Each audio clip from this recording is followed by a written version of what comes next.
Olá, pessoal, tudo bem? Bom, estamos aqui trazendo para vocês a resolução da prova de Química do vestibular EMESCAN 2021/1. Lembrando, pessoal, a banca que elabora essa prova é a Fundep, ok? E aí, vamos fazer com vocês aqui as resoluções, comentários relacionados a essas questões. Tá joia? Bom, somos o CPQ, eu, professor Wésero, ainda temos o professor Mauro e o professor Cleverson. Tranquilo? Então vamos começar, pessoal. Bem, na prova da EMESCAN, a questão de número 26 foi uma questão envolvendo propriedades de elementos químicos associadas à configuração eletrônica. Bem, vamos ler essa questão aqui para a gente entender o que foi pedido e como pode ser resolvida. Pessoal, ele fala o seguinte: muitos elementos inorgânicos, sobretudo metais de transição, são essenciais para os seres vivos. Um desses metais, por suas características químicas, eletrônicas e estruturais, tem papel de destaque no organismo humano como elemento traço. Na forma iônica, é um cátion, e aí preste atenção, é um cátion bivalente e tem o seu subnível D totalmente preenchido. Ele está falando do cátion, pessoal. As deficiências desse elemento no organismo são bastante comuns, porém difíceis de se reconhecer. Essas deficiências têm um forte impacto no crescimento, na cicatrização de feridas, na resposta imunológica e na reprodução, além de afetarem os órgãos gustativos, a visão e o tato. E aí ele fala, o elemento químico a que o texto se refere é o... Bom, pessoal, veja só. Nessa ocasião, elemento com carga 2 positivo, ou seja, um cátion bivalente, e com subnível D totalmente preenchido, eu diria que aqui teríamos dois elementos, o cádmio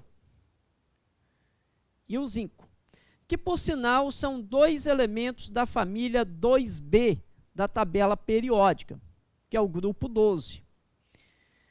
Claro, poderíamos fazer a configuração eletrônica do cátion bivalente para todos eles. E aí, então, vou fazer aqui do cádmio, vou fazer do zinco. Depois posso comentar ali do cobre e ferro para você avaliar como ficaria, ok? Mas vamos lá comigo, então. Veja só. Nesse caso, pessoal, quando a gente fala do zinco, o zinco ele tem um número atômico 30.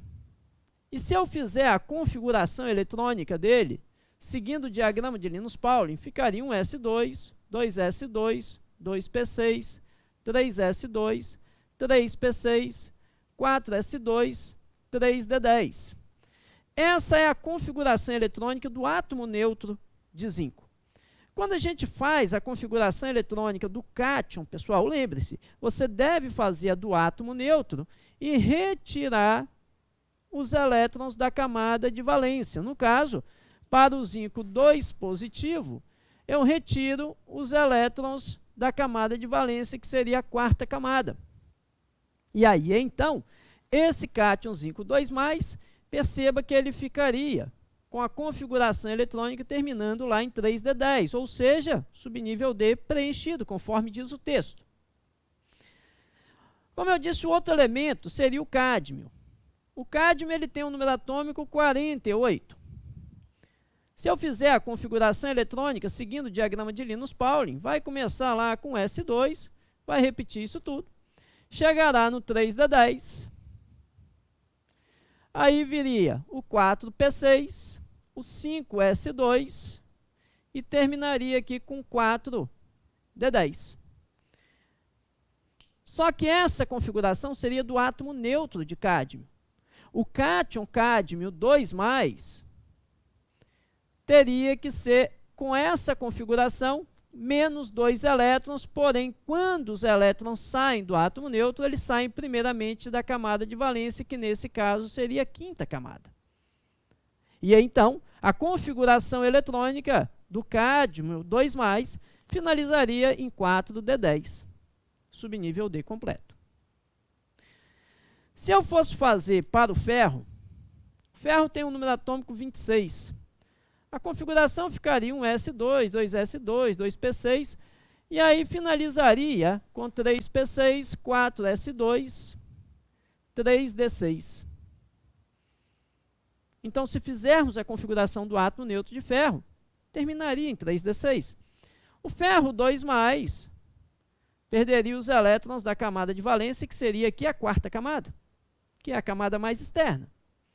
E então, sua configuração ficaria 3d6 no final. Veja que não está completo. O outro elemento seria o cobre. O cobre, pessoal, ele tem um número atômico 29. Sua configuração eletrônica ficaria 1s2, 2s2, 2p6, 3s2, seguindo o diagrama. E finalizaria em 4s2, 3d9. E aqui temos um detalhe. Cabe lembrar que quando um átomo neutro tem sua configuração eletrônica terminando em D4 ou D9, essa não é a configuração mais estável. A configuração mais estável do átomo neutro é aquela que um elétron do subnível S anterior migra para esse subnível D. Então, o átomo neutro de cobre teria sua configuração eletrônica terminando em 4s1, 3d10. Porém, o cobre 2+, eu teria que retirar primeiro o elétron da camada de valência, então ele não teria mais o 4s1. E como são 2 elétrons, por ter carga 2 positivo, conforme propõe o texto, teria que retirar agora mais um elétron daqui. E aí, então, ficaria 3d9, novamente. Professor, voltou a ficar D9, teria que migrar elétron novamente? Não. É só com o átomo neutro, quando eu faço a configuração do átomo neutro, que eu devo fazer essa migração.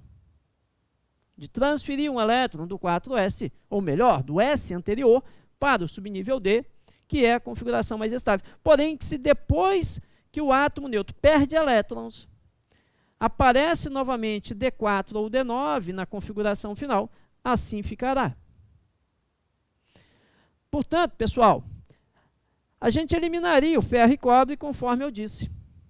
E aí teríamos, diante da configuração eletrônica proposta pelo texto, duas alternativas, ou cátion-zinco ou cátion-cádio. E aí, então, vem o conhecimento da área biológica. Com aquelas características propostas, o elemento de referência seria o zinco. Cabe lembrar que cádmio é um metal pesado, é um metal tóxico para nós. Ok? E aí, nesse caso, pessoal, o zinco seria o elemento de referência. Por isso, nesta questão, nós teríamos aqui a alternativa letra D de dado. Tranquilo? Beleza? Valeu, galera!